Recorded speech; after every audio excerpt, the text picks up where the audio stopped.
Major గ్రామ పంచాయతీ అయినటువంటి యూసుఫ్ గ్రామంలో పుట్టినటువంటి ఎర్రగడ్డ ప్రాంతంలో ఈరోజు 1000 పడకల డాక్టర్ మర్రి చెన్నారెడ్డి టిమ్స్ హాస్పిటల్ని ఇనాగ్రేషన్ చేయడానికి వచ్చినటువంటి మరి అందరి ప్రియతమ నాయకులు పెద్దలు గౌరవనీయులైనటువంటి ముఖ్యమంత్రి రేవంత్ అన్న గారికి, డిప్యూటీ సీఎం భట్టి సార్కి, అట్లానే హెల్త్ మినిస్టర్ దామోదర్ సార్కి, పొన్నం ప్రభాకర్ అన్న గారికి, కోమటిరెడ్డి వెంకటన్న గారికి, వేదిక మీద ఉన్నటువంటి పెద్దలు ఎమ్మెల్యేలు, ఎమ్మెల్సీస్కి, ఎంపీ అనిల్ అన్న గారికి, అట్లానే roads and buildings and health department సంబంధించినటువంటి అధికారులకు, కలెక్టర్ గారికి, ఇక్కడ ఉన్నటువంటి ఈ యొక్క కార్యక్రమాన్ని ఆశీర్వదించడానికి వచ్చినటువంటి ప్రతి ఒక్కరికి, హోంశాఖకి, పత్రికా సోదరులందరూ కూడా హృదయపూర్వక నమస్కారం. మరి ఈరోజు జూబ్లీ హిల్స్ నియోజకవర్గ ప్రజలే కాకుండా ఈ హైదరాబాద్ ఈ చుట్టుపక్కల జూబ్లీహిల్స్ చుట్టుపక్కల ఉన్నటువంటి సనత్ నగర్ కావచ్చు, ఖైరతాబాద్, కుకట్పల్లి, షేర్లింగంపల్లి ప్రజలందరూ కూడా ఇది ఒక పెద్ద రోజు. ఎందుకంటే ఇక్కడ చాలా పేద కుటుంబాలు, మధ్యతరగతి కుటుంబాలు నివసిస్తాయి.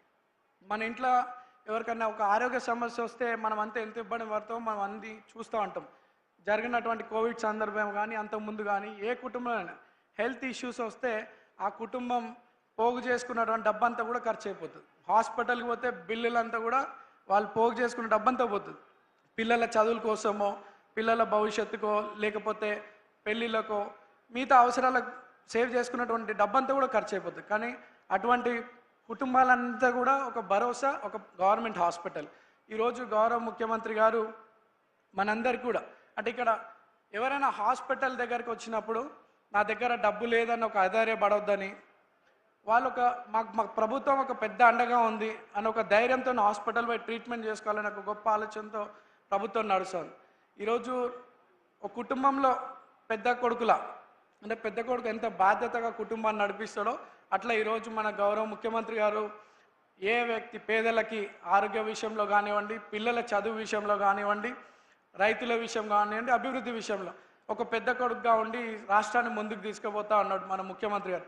మనం అందరం కూడా అన్నకు అండగా నిలబడాలని, ప్రజాప్రభుత్వానికి మనం ఎప్పుడు సపోర్ట్గా ఉండాలని కోరుతూ, మరి ఇంత పెద్ద హాస్పిటల్ వేల ప్రాణాలను కాపాడాలని, లక్షలాది కుటుంబాలకు ఒక భరోసాగా నిలబడాలని చెప్పి మనస్ఫూర్తిగా కోరుతూ నాకు ఈ అవకాశం ఇచ్చినటువంటి పెద్దలకు మనస్ఫూర్తిగా ధన్యవాదాలు. ధన్యవాదాలు సార్. మన జిల్లా ఇన్ఛార్జ్ మంత్రివర్యులు గౌరవనీయులు పొన్నం ప్రభాకర్ గారి సందేశం. ఈరోజు మర్రి చెన్నారెడ్డి గారి పేరు మీద ఈ టిమ్స్ హాస్పిటల్ ప్రారంభం చేసినటువంటి గౌరవ ముఖ్యమంత్రి గారికి, గౌరవ ఉప ముఖ్యమంత్రి గారికి, ఆరోగ్య శాఖ మంత్రి వారికి, రవాణా రోడ్డు భవనాల శాఖ మంత్రులు, వేదిక మీద ఉన్న ప్రజలు, అధికారులు, ఇక్కడికి విచ్చేసినటువంటి వైద్యానికి సంబంధించినటువంటి పెద్దలందరికీ కూడా పేరు పేరున నమస్కారం.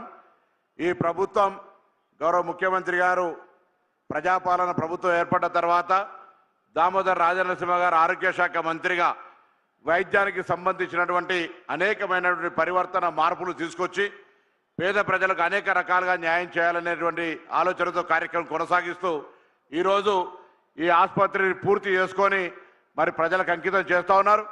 వైద్యం నారాయణ హరి, డాక్టర్ దేవుడితో సమానం.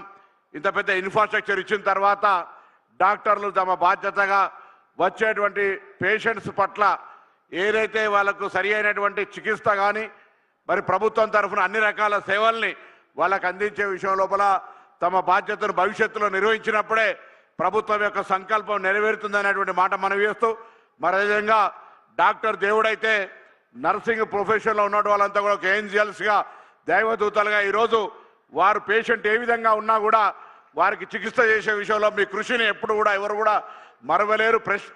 పేషెంట్ కండిషన్ ఎట్లా ఉన్నా మొక్కవోని ధైర్యంతో చికిత్సను అందించడానికి డాక్టర్ ఇచ్చేటువంటి ప్రిస్క్రిప్షన్ అమలు చేసే విషయంలో మీరు ఇంకా మరింత బాధ్యతగా రోగికి సగం నివారణ మీ యొక్క నర్సుల ద్వారా జరుగుతుంది అనేటువంటి విశ్వాసాన్ని సందర్భంగా వ్యక్తం చేస్తూ, ఆసుపత్రిని ప్రభుత్వం ఇంత పెద్ద ఇన్ఫ్రాస్ట్రక్చర్ ఇచ్చింది, దీని భవిష్యత్తులో సక్రమంగా నడిపించే బాధ్యత మీ అందరి మీద ఉందని మనవి చేస్తూ మీ అందరికీ శుభాకాంక్షలు, పెద్దలందరికీ ధన్యవాదాలు చెప్తూ సెలవు తీసుకుంటా ఉన్నాను.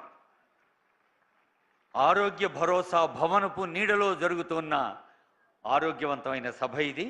రోడ్లు భవనాల శాఖ మంత్రులు కోమటిరెడ్డి వెంకటరెడ్డి గారి సందేశం.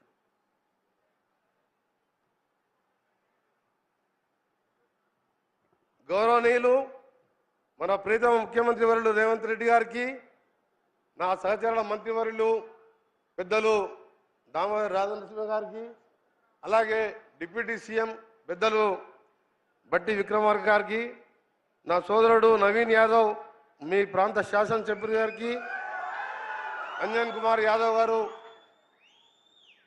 రాజ్యసభ ఎంపీ గారికి, అలాగే హెల్త్ సెక్రటరీ కృష్ణ గారు, వేదికపై ఉన్న అందరికీ పేరు పేరున ఈరోజు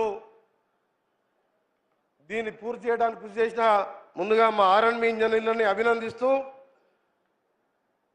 దాంతోపాటు దీన్ని చేపట్టి మా ప్రభుత్వం వచ్చినప్పుడు మొదటిగా రివ్యూ చేసినప్పుడు ఇక్కడ శంకుస్థాపన శిలాఫలకం 2-3 స్లాబ్లే ఉండే. దాన్ని ఇలా సీఎం గారు ఎప్పుడు నేను కలిసినా సనత్ గారు ఎప్పుడేమైందని చెప్పి గత 30 మాసాలుగా ఎక్కడ కలిసినా అదే మాట. అల్వాల్ ఎప్పుడు పూర్తి చేస్తారు, ఎల్బీ నగర్ ఎప్పుడు పూర్తి చేస్తారు, వరంగల్ ఎప్పుడు పూర్తి అవుతుందని మా ఆర్ఎన్బి డిపార్ట్మెంట్ నన్ను పట్టుకొని ప్రతిసారి ఇదే మాట.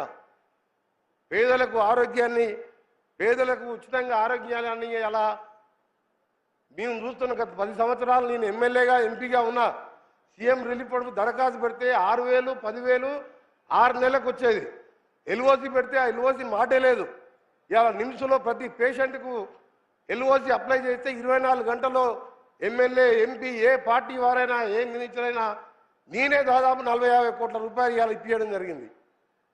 ఈరోజు ఈ హాస్పిటల్ ఇది ఒక హాస్పిటల్ కాదు, తెలంగాణ ఆరోగ్య రంగంలో ఒక కొత్త అధ్యాయం సృష్టించడానికి నాన్ని పలికింటూ మన గౌరవ ముఖ్యమంత్రి గారని చెప్పి ఈ సందర్భంగా తెలియజేసుకుంటూ, పేదవాడికి కూడా కార్పొరేట్ స్థాయి వైద్యం అందాలన్న మన ప్రభుత్వ సంకల్పానికి ఒక నిదర్శనం.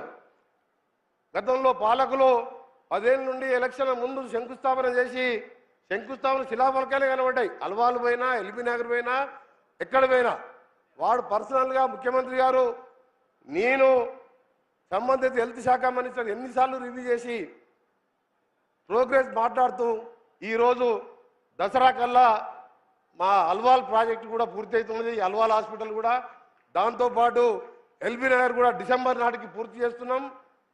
ఆర్ఎన్బి శాఖ ఆధ్వర్యంలో నడుస్తున్న వరంగల్ కూడా డిసెంబర్లో పూర్తి అవుతుందని, దీనికి సంబంధించిన మెడికల్ ఎక్విప్మెంట్కు హెల్త్ మినిస్టర్ గారు, డిప్యూటీ సీఎం గారు, ముఖ్యమంత్రి గారు ఇప్పటికే వారికి చెప్పడం జరిగింది.